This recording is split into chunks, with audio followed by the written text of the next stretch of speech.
Welcome to the Love Yourself Healthy podcast.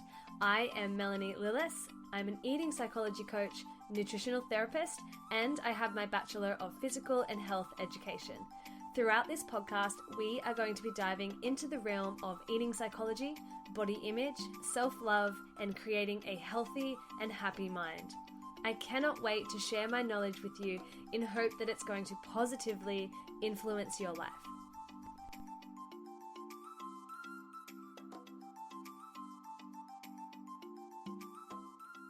Hi lovely people, welcome back to the podcast.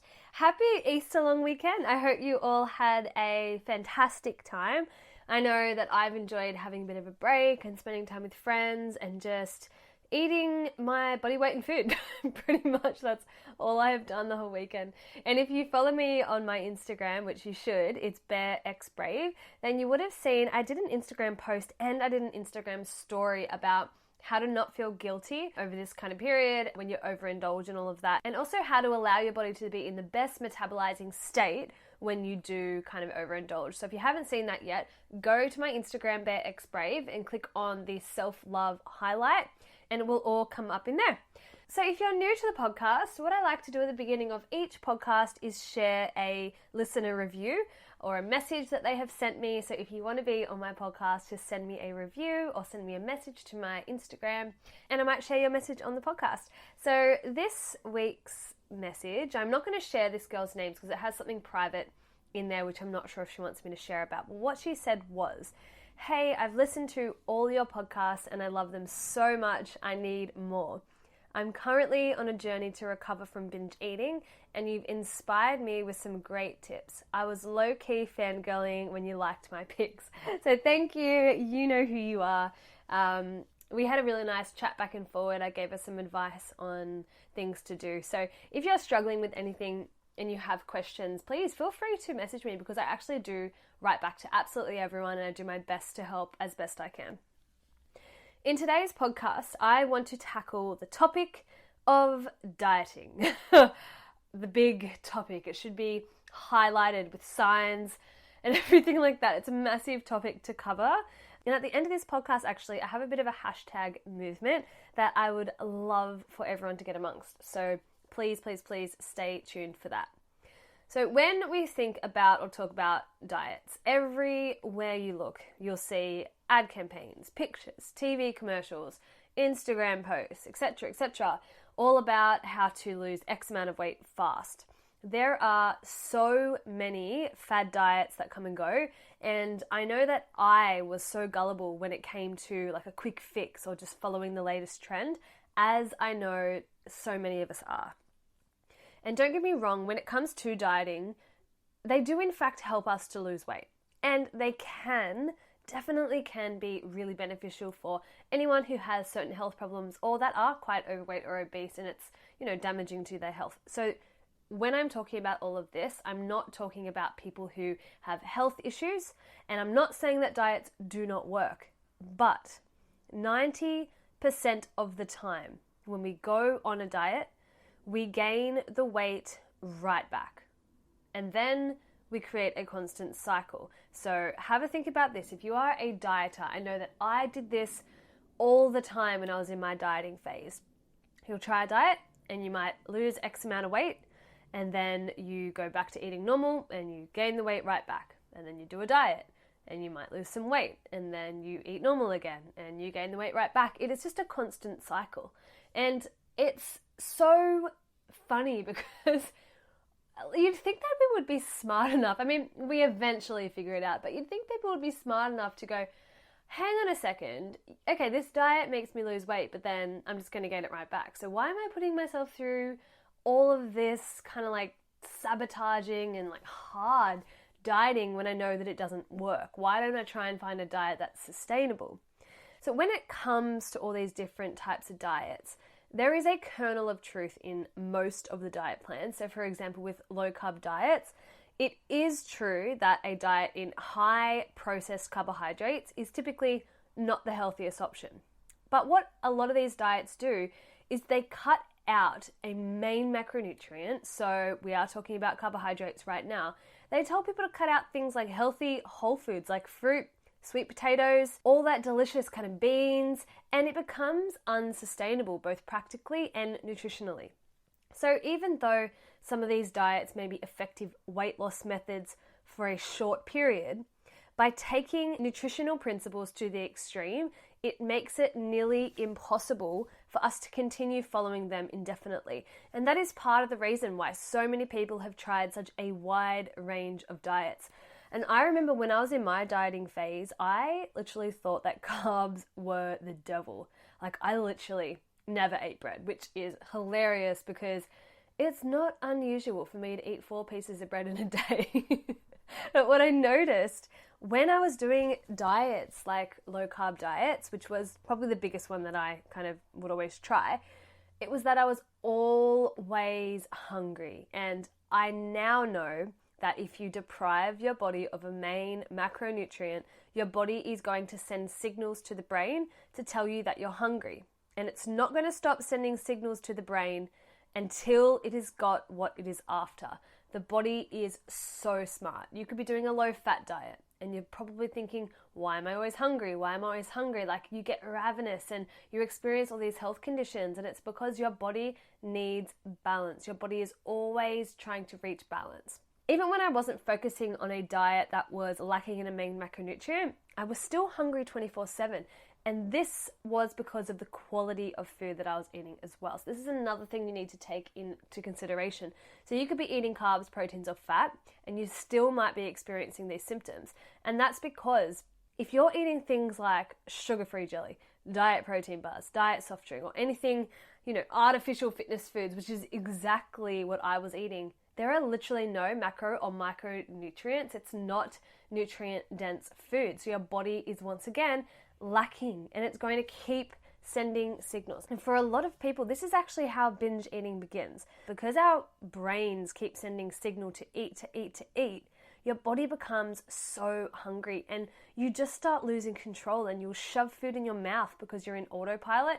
If you are a binge eater, like a true binge eater, not just an overeater, majority of the time when you binge, there is nothing that's going to stop you. And sometimes you're not even there, like you're not even conscious. And these signals in your body are just way too strong to silence. And once you have finished the binge and you come to terms with the amount of food that you just inhaled, the only option that seems logical to you is to purge. But when you purge, you're losing those nutrients, and then your body still needs those nutrients, so it's going to send the signals, and that whole cycle begins. So if you are someone who has been dieting for years and you are still unsatisfied with your weight, I highly advise you to try something different. In today's podcast, I am going to give you 5 tips to stop dieting and to learn how to love food and your body. The first topic that I want to talk about is education. And what I mean by this is getting educated about what food is good for you and what food is ridiculous. And I know for some people you're like, man, I know what food is good and what food is bad. But honestly, so many people don't actually really understand nutrition. And it's not unless you do study that you'll understand it. So many of us get stuck in this quick fix, yet we're completely damaging our bodies. And we're putting our bodies into the stress response and creating an unbalanced gut microbiome. You need to educate yourself on nutrition, because I guarantee if you do, you will steer clear from the whole dieting world. I know that so many people say that you should just listen to your body and trust your intuition and what to eat. But if you have no clue on what foods are healthy and what will nourish you and what will help your body to thrive, then how are you supposed to know how to do that? We live in a world where the supermarkets are saturated with processed foods, so it's impossible to expect your intuition to give you the answers. Maybe back in the day, yeah, sure, when we were hunters and gatherers, but these days, there's too many options. And I knew someone, and this is why I started talking about education, because I knew someone who once told me that they thought meat pies were a healthy option because they had meat in them, which was protein. So it's clear that educating yourself on food will make a huge difference. 1, in your relationship with food, and 2, it will help to create a nicer relationship with your body. Now, I want to give you my opinion on nutrition. You can try any diet in the world, but I guarantee you will not find a better and a longer lasting quote unquote diet than to eat as natural and high quality foods as possible. If I could give anyone who diets nutrition advice, actually not even anyone who diets, just anyone who eats nutrition advice, and if you don't know, I am a nutritional therapist, I would say to eat as plant-based as possible. Not only will this ensure that you are getting a high dose of vitamins, you can also eat a ton more food. So you won't be hungry because you can eat a larger quantity of food when eating a plant-based diet. No one ever gained weight on eating salads and veggies, did they? Well, I don't think they did. So I really do believe that this is the most sustainable way to eat, and this is how I eat, and it ensures that you are giving your body the best chance to thrive. Now, don't get me wrong, I'm not saying that you have to go vegan, and I'm not saying that you can't eat sweet treats and chocolate and all of that. I would just suggest having an 80% plant-based diet and then 20% of whatever else you want. If that means you want to eat some meat and some dairy, go for it. But this is just my suggestion, but you got to do what works for you. Just be sure to check that you're getting a good balance of carbohydrates, protein, and fat. If you are doing this and eating a high dose of plant foods, then your body actually should make its way to your natural weight, and it should also be just thriving, so full of energy and feeling your best. And just a disclaimer, this advice is for those who are not currently suffering from any illness. My second topic is to slow down. Slowing down is absolutely crucial when it comes to reconnecting with your body, your intuition, and your natural flow. I found that when I was in my dieting phase, I was just like go, go, go all the time. And don't get me wrong, I still do things at 100 miles an hour, but when it comes to my food, I really do try and practice being present and really appreciating the food that I'm eating. So carve out some time to eat in a relaxed and a pleasurable way. So stop, sit down, breathe, taste and chew your food. Enjoy your food. Tap into your senses. You need to be present with the food in front of you. And believe it or not, it's actually quite hard to overeat when you are completely present and when you slow down and when you stay present to all the sensations of the eating experience. It's also actually quite hard to eat crappy food when you do this as well. If you're eating foods that are bland or nutritionally challenged, I like to call, or just like completely artificial, try to eat it present and slow, and I promise you, your body will straight away tell you that something is missing. This something is nourishment. So slowing down is a huge, huge, huge tip that I would give to absolutely anyone when it comes to healing your relationship with food and your body. My third topic is self-love. I talk about this on repeat, and I talk about this on repeat for a very good reason.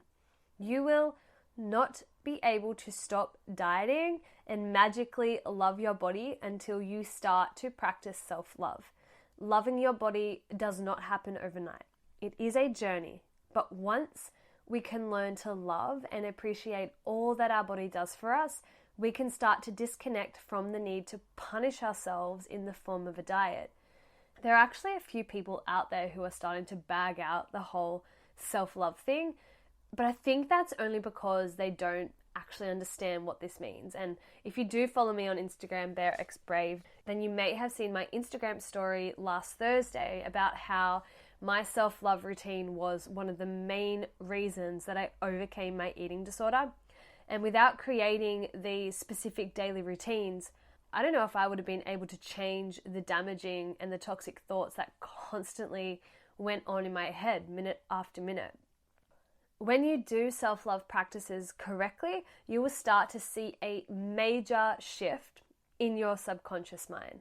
So instead of looking in the mirror and automatically thinking, ew, your thought process will start to shift to beautiful.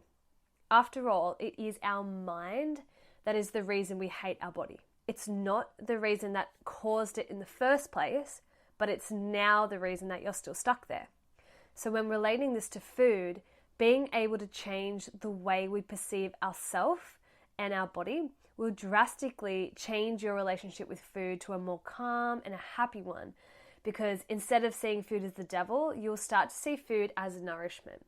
The more we respect and love ourselves, the more we will want to take care of it. And this is in particular in the form of how we feed ourselves. I am actually creating a self-love program and a self-love routine ebook, which will have all of the in-depth information and tools that you will need to start your own self-love journey. So that's exciting.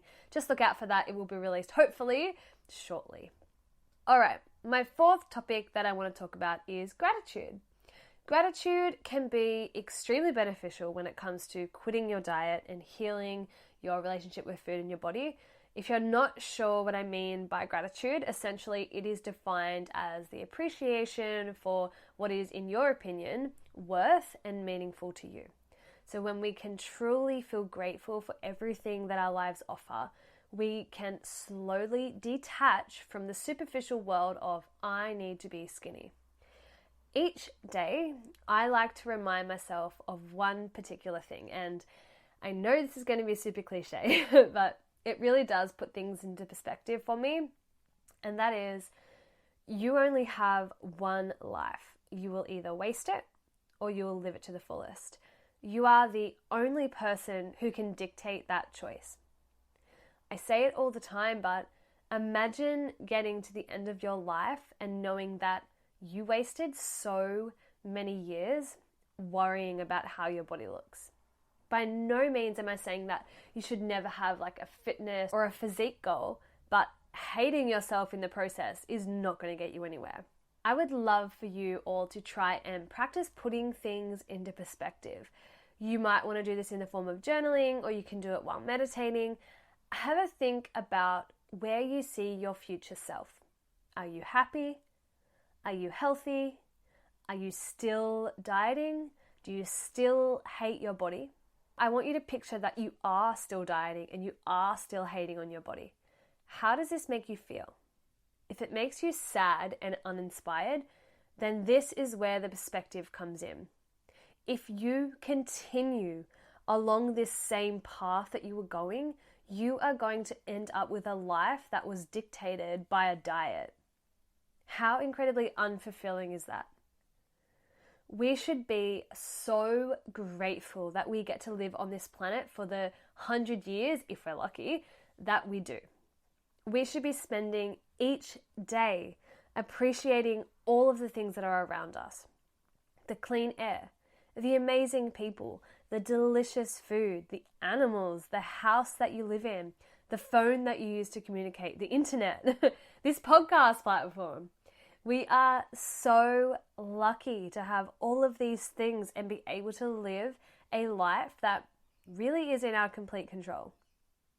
You can choose to live a life that is free, happy, healthy, and fun. So write down or think about all of the things that you are grateful for in this world, and think about them each and every day. Now, if you have a child, think about how much you want your child to live the happiest and most fulfilling life ever. Now imagine that their entire life revolved around a diet and hating the body they lived in. If that's unsettling for you, then don't let it be a driving factor in your own life. So gratitude really has helped me to put things into perspective and really understand my why and what's important to me. And what's important to me is definitely not a diet. Now, the final topic that I want to discuss, which I just mentioned, is figuring out your why when it comes to health. We can be so caught up in the idea of having the perfect body, but if we don't understand our why for achieving this goal, then we're moving in a direction with no purpose or no end goal. So this may be another good journaling exercise, or even like a mind map. Write down your ultimate goal. This can be body-wise, health-wise, fitness-wise. For this example, I'm going to use have a body that I'm confident in. Then I want you to write down all of the reasons that you might want this. So for example, I want to feel comfortable wearing a bikini. I want my partner to look at me and find me attractive. I want to look good in my clothes, etc., etc. If you have written down your goal, then write down what feelings you want to come along with this goal. For example, happiness, confidence, health, empowerment, embodiment, sexiness, any words that kind of come to your mind that you want to associate with your goal. Lastly, I want you to ask yourself this question. Will you be able to achieve this goal along with, so not just your goal, but along with these feelings by dieting? So you've finally achieved your goal, yet you are now eating 1,000 calories a day. You can't eat chocolate. You can't go out to dinner with friends. Or if you do, you have to skip lunch that day because otherwise you're going to go over your calorie count. You're macronutrient deficient because you don't eat carbs, which means you're constantly hungry and your body is in the stress response, which means you have a decreased digestion and a decreased calorie burning capacity, which is making you constipated, and then you're always bloated and the bloating's making you angry. And see where I'm going? If we want to achieve our ultimate goals, we need to know our why. My why in this circumstance would be achieving a healthy and happy body so I can live a disease-free and fulfilled life. I would achieve this by eating a range of nourishing foods, and in particular foods that I enjoy. I would do movement that made me happy. I would do things that helped me relax because I know that being in the relaxation response creates the ultimate calorie burning, digestion, and the release of my happy hormones, serotonin and dopamine. When you see the macro picture of your goals, you will start to understand how much better life can be when we treat ourselves with love and respect. So I hope I was able to articulate the points I'm trying to get across properly. But if you do have any questions about the topics that I just went through, please don't hesitate to contact me. I now have one favor to ask from you all. If you are going to take action on your life and you're really going to try and ditch the diet and go full time, like loving yourself sick, I would love for you to use the hashtag LYH Self Love Challenge on Instagram. So I would love to see how many of you are actually taking on board the information I am sharing, and I would also love to connect with more of you. So use the hashtag LYH Self Love Challenge, and let's create a meaningful movement that we can all support each other through. So if you're not following me on Instagram yet, go to BearXBrave, upload your photo, or even on your Instagram story, use the hashtag so that we can connect. I hope that you enjoyed this podcast, guys. I cannot wait to speak with you all in my next podcast. Bye-bye. Thank you so much for listening. If you enjoyed this podcast, I would be so grateful if you were able to leave me a review. And please follow me on Facebook and on Instagram at BearXBrave. If you have any questions or you want to contact me at all, please email me at lyh_podcast@outlook.com. I'll talk to you in my next podcast.